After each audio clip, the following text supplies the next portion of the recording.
who knows, man? But I'm on the hype train. The hype is real. I'm spreading propaganda right now all over the place. Deep in the heart of Texas. We're in the business of winning. Don't bet against me. I don't bet anyway. Lose your life.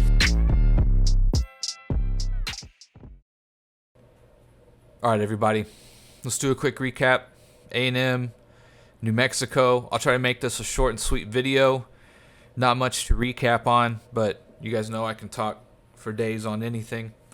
So my first thought was big sigh of relief for A&M.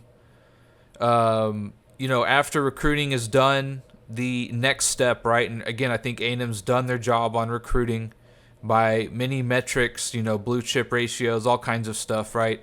We have definitely one of the most talented rosters in the nation, right? Definitely top 10, if not higher. And after the recruiting is done, right, and you've done all you can to get the talent that you can, the first thing you must do to know if you are on the right path, or to know if you're just going to have a good season in general, or if there's a possibility to have, a good season to great season, is you have to crush teams like this, right? And that's where the sigh of relief comes in, correct? Is that we didn't just want to beat New Mexico, right? If this thing, if the dominoes fall into place, right, and this thing gets some momentum, and Wigman's the guy, the Petrino experiment works out, right, you should be crushing teams like New Mexico. And so that was the big sigh of relief. Again, I know it's New Mexico, I know, but the thing is, you should beat them 52-10 efficiently, convincingly, and the second and third string should be getting reps, right? That's what you're trying to do. That's a good marker, especially for week one, right, where you play some of these lesser ranked teams, cupcake games as they call them, right? Well, if they're cupcake, then you should crush them, right? And that's definitely the smallest step in terms of the actual football playing season. The first step and the smallest step is, if you are a team with high hopes, you have to crush teams like this. You just have to. So A&M did that. First, the defense. They can definitely play sideline to sideline. They're fast and athletic. There is no doubt about that. They smothered New Mexico at times. I would have liked to have seen that pressure stay, but I think overall they did really good. They're good at containing. I think they will get hopefully a lot of pressure sacks, or coverage sacks, this year, if the secondary can step up a little bit. The secondary will get their first big test this week down at Miami, so we'll see how they do there, right? The only thing I'm a little worried about is up the middle. There was a couple times on quarterback scrambles.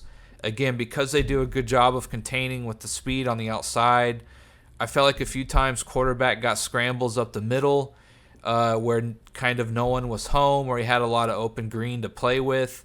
Same thing with running the ball. I felt a few times between the hash marks, we just didn't look convincing in terms of stopping, if a team's going to be able to match up with us, like in Alabama or in LSU, and they just want to run the ball with a good running back and a good offensive line. I feel like we might struggle controlling the game, right? But I don't know. Again, this could have just been wrong play at the wrong time. We went right, New Mexico went left. Who knows, right? And of course, I'm sure they're working on it. But the front seven played good overall, very good. The DBs, I feel, didn't really get tested, so we'll find out this week in Miami, or against Miami. Now for the offense, right? If you guys watch my Aggie videos at all, or the times I talk about A&M, it's when we got Haynes King and then Connor Wigman, right?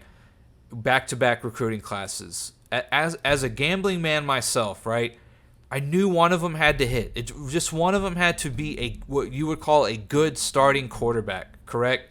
He's going to win you some games, but hopefully he doesn't lose you very many games. That kind of caliber, right? Doesn't have to be the best or top 10 in the nation even, but he just has to be good enough and not turn the ball over, make some plays here and there that win you a game or two down the line, right? And Haynes King, I just didn't like the release of the ball out of his hand. I felt like he had a long windup. He looked very unsure of himself. For being considered a dual threat quarterback, I didn't really find his running to be worthy of that label. Correct. Again, maybe he's a good runner. That's fine. But in terms of a dual threat, I didn't really see that. He just looked a little lost out there, right? Wasn't making quick decisions, and you even saw when the Cuban Missile came in. Correct. He even looked more sure of himself, right? He looked more sure of himself in the offense and whatnot, and so Haynes King was in terms of A&M, he was a bust, right? I know he got hurt, but still, it just didn't seem like he was going to make plays for you, right? Wigman looks to be the real deal, right? Hasn't thrown an interception yet. He's been very efficient, beaten some good teams. Doesn't make a lot of bad throws. Is accurate, has velocity. The ball, definitely snaps out of his hand a lot faster and quicker than it did with Haynes King, for example. And the one thing Wigman did that I saw that definitely makes me sleep a little easier at night is throws to the outside. Wigman was incredible, right? It had zip, it had timing, it was accurate, and I was most impressed by that, right? He looks like a quarterback, if that makes sense, correct? And, we'll get to him and the Petrino formation here in a second, but Wigman looks to be the real deal, right? Again, how good can he be? I don't know, right?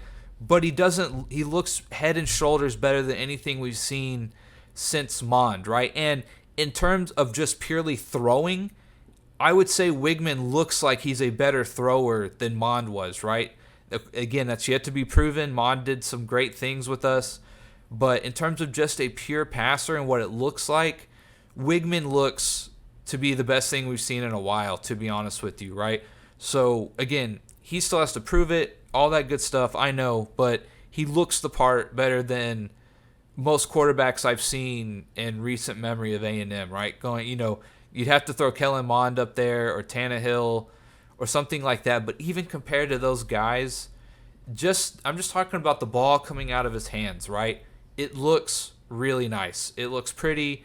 Again, I'm not a quarterback's guru coach, but I know when one guy looks way better than the others I've seen, right, so far. And it just looks better. There's one time he drops back right and turns right, and immediately he's got a defender on him. And he doesn't exactly sidearm it, but he sort of three-quarters it to the outside, and it was like a 3rd and short, I believe. Wide receiver catches it essentially like at the first down marker, makes the guy miss, and picks up the first down, right? But the fact that it wasn't the best form, that he didn't get his feet really set and whatnot with the defender coming at him, and I mean he just rails this thing over to the sideline, and it got there. It just things like that, right? It's just the timing. He looks head and shoulders better, than what I can remember as of late. So, and he looked it, right? 5 TDs, no interceptions, over 230 yards, really efficient. So I mean, Wigman looks good. He looks like he's going to hit in terms of my him versus Haynes King theory, right? Secondly, Petrino seems to be officially calling the plays. I don't know how long that will last. If A&M has a couple bad games or even a bad half or two, who knows what happens, right? But what I was noticing too, and why I feel good about this win, maybe a little more than just a win over a lower ranked team, right? A lot of times coaches hide, I believe they hide their sort of their more trick plays or counter plays or plays that they've got that are wrinkles to things that they're showing you presently. I think they, sometimes they hold that close to the vest because the next week or two they have a bigger game and they really want to open up the playbook. I feel like Petrino said, no, we're trying to route these guys in the first half, right? And he did. And I think he said, I need to know exactly what I've got. This is his first year with Wigman. I think he really wanted to open up and see what Wigman was capable of so he knows what he can call and what he can't call, right? And in my opinion, I think, because it did seem like when they were passing in the passing game, right, it was the flow of it didn't quite seem normal, the progression in a way, or what was going on. But looking back, it could have just been Petrino wanted to see certain play calls, and he wanted to see if Wigman can hit him. That way he can sort of put together a game plan going forward, right? So who knows if maybe it just seemed like some of the passes were very deliberate or to a certain spot, or it just felt a little off, right? But that could have just been me, right? But Petrino's taken over the play calling. I love it. I think Wigman stepped up for the task, and so we'll see what happens, right? But got to be hyped up for what this game looks like it could mean going forward. Again, I know it's New Mexico, but the thing is, A&M has a lot of things going for it that it hasn't really had in the past, right? In terms of the overall recruiting class, all of them coming back and now being a year more mature. The offensive line looked much better. Just things of that nature. A head coach bringing in another all-time, one of the best offensive play callers to be the coordinator. Wigman finally quarterback. It seems like we got somebody here. We've got talent around the field in terms of wide receivers. I love the running back by committee approach. I think we've got a lot of good running backs. Daniels, Moss, and Owens. I feel like one or two of those guys, throughout the year is going to have a big game here or there, right? One guy's just going to hit a couple home runs and they're going to stay fresh. That's what you hope. Man, and if the defense, the secondary can just step up a little bit from last year. The run defense was pretty good last year. I think it'll be good again this year. Who knows, man? But I'm on the hype train. The hype is real. I'm spreading propaganda right now all over the place. I'm telling everybody, asking them if they saw the game, telling them to check out recruiting rankings, just whispering to them, throughout my day, hey, check out this A&M score highlight. So I'm spreading propaganda. I'm doing my best, and we'll see if I have to eat my words next week coming up against Miami. But I'll see you guys on the next one.